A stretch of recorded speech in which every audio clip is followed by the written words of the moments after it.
Nkwaniriza nate mutuula tusome tuli ku ssula ya 9 ey'ekitabo Kikonyogo ekyawandiikibwa Kiwanuka Musisi. Essula egamba nti Kaweke anjabulira ate nange nekyawa. Nali njagala nfulume neddirayo ewa taata kubanga nali mmaze okuvumbula olukwekuula amalungi. Luno nno lwe lukwe lwe nalabira ddala nti lungasa okusinga ebirala byonna bye nali nfunyeyo ku musango guno. Naye ekyennaku lwali terumbuulira bifa ku mmundu eyatta Lukido. Kyamazima emmundu yali yakawaganya, naye nga si kyangu okuŋŋamba gye yali agikuumira, nti yali agikuumira mu nnyumba yadde ku kibanja kye. Ensonga eno yampaliriza okugira nga nkyabeera mu nju omwo nga bwe ndowooza oba oli awo banaajogerako. Okugumiikiriza kuwangula bingi, singa saalindako nandifiiriddwa era bingi. Basenkagale bano baalina omuze ogw'obutatuukira ku kye baagala kwogera. Baasookanga okweyogeza ebya Swakaba n'olowooleza ddala nti tebalina kye baagala kwogera. Eby'emmundu baali bajja kubyogerako, naye era baasooka okwekoola oby eno n'eri. Tekyewuunyisa okulaba omuntu ava mu kyonda Entebbe agenda ku kibuga ate n'ayita ku Meere, wuuyo Ggaba, wuuyo Luzira, atuuka Ekibanga alyoka ate alinnya emmotoka eneemutuusa mu kibuga. Omuntu ow'engeri eyo atambula olundayandaya tatambulikika naye. Mugenda okutuuka gye mulaga kale ng'ennyindo yenkata. Nange nno nali ku bugubi okutuulira abantu aboogera nga baalandagga ng'ekiryo. Naawe nno atudde osinwa. Ky'okuuma bwe kitabeera kikulu nga nze kye nali nkuuma weekanga oggyeemu entya. Ogutateganya ogumanyi era baakugamba dda nti teguzza nvuma. Nange naguma bugumi ndyoke nsobole okufuna kye njagala. Abadda baagamba nti Katonda kyaterekera omunaku tekivunda, era bwe kyali. Newankubadde bassempappe baatuulira emboozi efa ku mmundu okumala ekiseera, baalwedda ne beevaamu ne bagituukako. Kawaatwa yalalabika nti alina obweraliikirivu bungi. Ye yasooka n'agamba nti ndowooza ono munnaffe Kaweke anaatera okugenda, naye nga tetunnayawukana tusaana tusalewo amagezi aganaawooyawooya Kawaganya aleme kubaako gwabuulira nti yatulaba nga tutwalayo emmundu. Mawangala yali ayagala okubaako kyaddamu, kyokka Patirisi n'amusala ekirimi. N'amugamba nti Kawaatwa wamma ky'oyogedde kirimu ensa, ekyo ojje ku mutwe n'oteeka ku kibegabega, oba kaleka ngambe nti osindisa asitamye. Oli Kawaganya mukodomi wange, kankitwale bwe ntyo nno kubanga ayagala zooboota wange. Okumuwooyawooya kujja kuba kubenneenya bubenneenya. Akambe bwe kabanga kaatuula dda n'enti ne zikaggwako, okukaddamu okukawagala kuba kubengula bubenguzi. Kawaganya nga bwe mumanyi musajja wa mmizi, wafulumiza ekigambo ng'amaze okukiggyamu ebisusunku era n'emiramwa.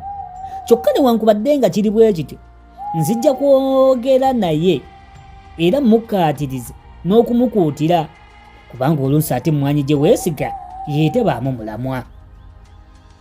Patirisi bwe yamaliriza ebibye waddanga n'agamba nti ekyo kiwedde, naye kale twagala Kawaatwa atutegeeze ssente.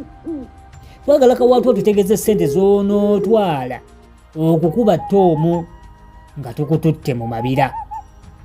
Ku Kawaatwa nti ate ezo nazo zirina okubuuza. Ndaba nga kye kimu ne ze natwala ku luli. Bonna siringi 3 baazikkiriza, kyokka olunaku olw'okutwala Kawaatwa mu mabira ne lubalema okukaanyaako kubanga kyali kibeetaagisa okumala okunkemekkiriza balyoke bamanye lwe ndiva entinda ate okugenda mu mabira. Mu kiseera ekyo Kaweke yali yeetegekera okusitula.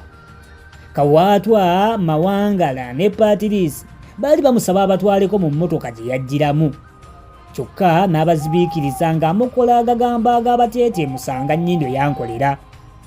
Waddanga ye yabasalako n'abagamba nti abange mugire mugende nze njagala kweggala. Ye kati olwo Kaweke olidda dda eno okutumanyisa ttomu lwalisula mu mabira. Bannange nno mmwe lwakugayaalirira, naye ttomu bwe tutamwanguyire kumweggyako ajja kutuzaalira ebyeru Makayi byazaalira ku nsiko. Kaweke yaddamu nti nzijja kufuba nga bwe nsobola nkomewo eno enkya oba luli, anti ekinkola obubi ze mmotoka zeeno ez'endeega bwenyi. Singa si mmotoka kubeera zakkekwa sandibadde na kyaggaali ekiziyiza. Nalaba nti abasajja bano baali batuuse ku njegoyego y'okuteesa kwabwe era ng'ekisigalidde kwe kwabuka. Bwentyo nange ne njagala nze mba mbasooka okweyanula. Bwe nakwata ku mugongo ndaba oba nga ddala ebyange byonna ndi nabyo, ne nkwata ku kyuma ekikuba ebifaananyi. Wano nno we natandikira okwebuuza mu mwoyo gwange nti ate kino naleese kyaki. Okwandibadde okweddamu mu kibuuzo kyange ekyo, najjukira bujjukizi nti nsaanye okukuba abasajja bano ekifaananyi nga tebannayabuka. Olwo nno ne bwe nandyesimbye mu kagulu okubalumiriza nti ku lunaku gundi mwayogera kino na kiri, ekifaananyi kyandinnyambye okuggumiza ensonga era n'amazima gange. Nateekateeka bwe nti nayagala nkuba abasajja ebifaananyi bibiri. Ekisooka nayagala nkikube nga tebategedde, kwe kugamba nti nga buli omu ali ku bibye. Kale bwe bandiwulidde ng'akapeesa kapasuka bettata, tebandiremye kumaguka kulaba kibaddewo. Ate n'olw'okuba ng'ekyuma kye nalina kyaliko ettaala emyansanga eggulu, ate nayo yandinnyambye okubakanga. Bonna nga bamaze okwekanga n'okumaguka, tebandiremye kunjoleka maaso gaabwe. Awo nno bwe nandibakubidde ekyokubiri. Mba nkyateekateeka ebyo mu mwoyo, waddanga kwe kusaba Kaweke amubuulire essaawa. Kaweke yaddira ttooki gye yalina n'amulisa ku mulenganjuba gwe yali asibye mu kiseke kye ekya kkono. Wano bonna munnange baakutema beerabireko n'agaabwe, okusinga ate lwe bandibabuulidde obubuulizi. Kino nno nze nalaba nga kyekyali ekiseera ekirungi okukubirako ekifaananyi kyange ekisooka. Bwe ntyo ne nasula akapeesa n'ettaala n'emyansa. Ekyennaku olw'okuba nti abasajja bano baali bajogoolikana, tebaasobola kuwulira kuvuga kwa kapeesa, ate kubanga ettaala y'omukono mu ddiiro yali yeememula nnyo. Okumyansa okw'ettaala y'oku kamera yange tebaasobola kukulaba. Mu kiseera ekyo omutwe gwantabuka, kubanga bwe nali njagala bakole ate nno si bwe baakola. Kale olwo kiki kye nali nsaana okukola? Nalindirirako nga ngamba nti osanga banabbulula amaaso gaabwe nga busa, era baalwirawo ddala nga bakozesa emitwe okutunuulira omulenganjuba gwa Kaweke. Oba baali bakyetegereza ssaawa, oba baali batunuulira mukono gwa Kaweke ogw'entugga, anti nga si kya bulijjo omusajja okuba n'omukono ogw'entugga, so nga ate omubiri gwe gwonna gulinga gwa ntiitiri. Nakanda kulinda abasajja bwe bateerema, ate bwe babbulula amaaso buli omu yatunula wawe. Konze nti nalaba basituka kugenda bugenzi, kyennava nkolola mu ngeri y'okubaguliza. Bwe baawulira ne beekanga nnyo, kubanga baali bamanyi nti mukyala waddanga ne Kabudindiri beebasedda, ate nga babawulira eri bafuluuta. Kale kyebaava bamaguka balabe omukambwe Namigo oyo akolerera mu nju yaabwe nga tebamuwadde lukusa.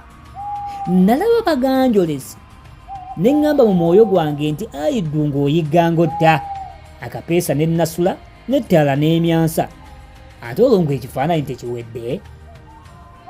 Saalinda kufuuka ndiwulira emisinde n'entyekula, okugenda okwesimba mu luggya awaali mmotoka Kaweke mwe yaddira nga biwala ttaka. Nagenda kisakkulu bannyini ng'engatto ne bwesoboka ngiddira nkeera. Mba mpeta bwenti ensonda y'akakubo mbulireyo. Omuntu omu gwe saamanya, kyokka ndowooza yali Kaweke kubanga ye yalina ttooki, n'amulisa ttooki. Nkakasa nti yanneetegereza kubanga omuliro gwanjalulira ddala bulungi, ate n'ebikolwa ebyaddirira byalaga nti yannekkaliriza. Nagina emimuli gy'Abazungu bakagezi munnyo, bagiyita gikimwerudde. Ne bw'oba emitala w'omugga akumulisa n'akulaba. Bwe ntuuka mu bitooka waziivu ne mpagamira awo. Nalinda ndabe omuntu ampondera, kyokka n'ambula. Nagenda nga kasoobo nga mpita mu bitooke, nga ŋŋenda ndeebeza. Omwezi olw'okuba nti gwali guvuddeyo, gwe gwannyambanga okulaba ekkubo. Olwo nno akakubo kaali kennyini saakatambaala nakatya. Bwe natuuka ku nsalo y'oluggya n'olusuku ne nnyimirira.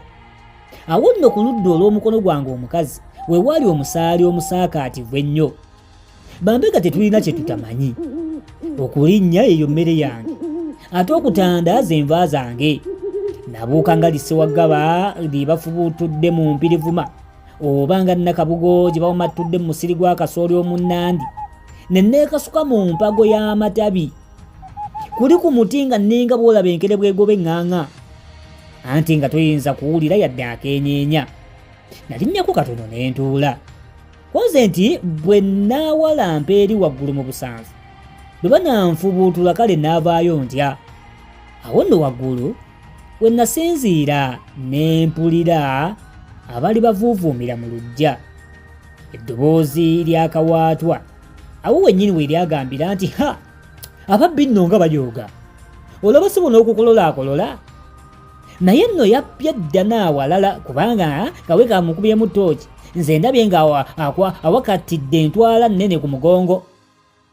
Olwo nno nga nze gwe bayita omubbi. Ate emmundu ne kamera bye nali nyambalidde nga mankinodda ya tteefe, ebyo nno bye baayita entwala gye nva okusikula mu bantu abalala. Baayongera okuwanuuza ebintu ebirala ntoko.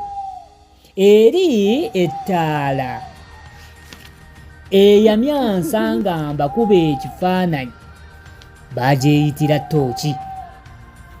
Okukolola kwe nakolola nga mbaguliza, bo bagamba nti nakolola lwa kubayiikiriza.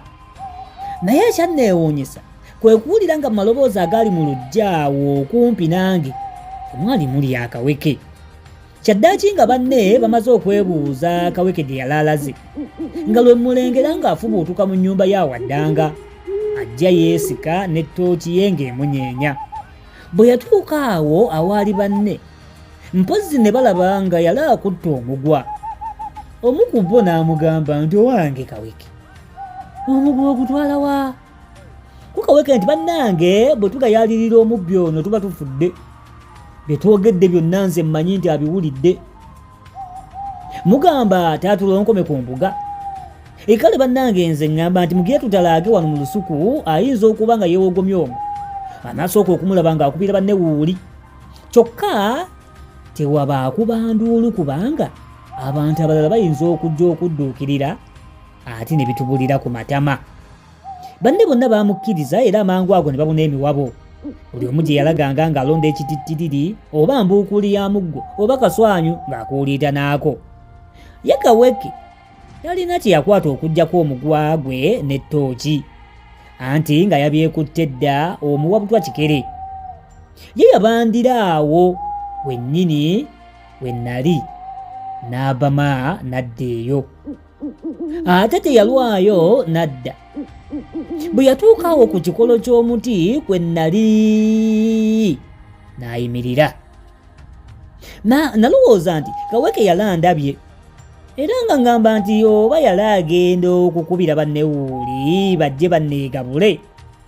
Weewaawo nalina emmundu nga n'amasasi mwegali majjuvu, ate ng'eno ku mumwa eri akuuma akatigaana okuleekaana singa essasi likubibwa.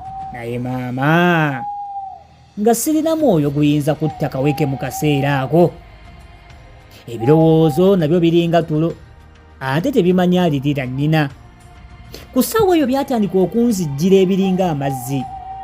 Nalowooza nti singa Kaweke ayita banne ne bajja okunkuba, nandyewaddeyo ne mbakuba amasasi. Naye ate ne neebuuza nti amasasi bwe ganaggwa mu mmundu, ekiseera kye nnamala nga mpangamu amalala tekimala basajja bali ku nkwata ne banyweza. Awo nno ne ndowooza nti obwange bukomye. Bwe nnava awo ne nzijjukira kapyata yange gye nali ndese ewa taata kankinya. Olwo nno ne nzijjukira n'obutitimbe bwange obwali mu bbenji. Mu mwoyo ne ŋŋamba nti kyufa togabye, walumbe yakigaba. Kaakati omwana wange ow'obulenzi ab'ekika tebali mulyako ebibye, naddala abakuza. ne nnyongerako na kino nti ye lwaki bwe mbadde nzija eno simaze kukola ddaame. Awo nno ne njagala ŋŋambe Kaweke nti bannange mugira mundeka mmale okulaama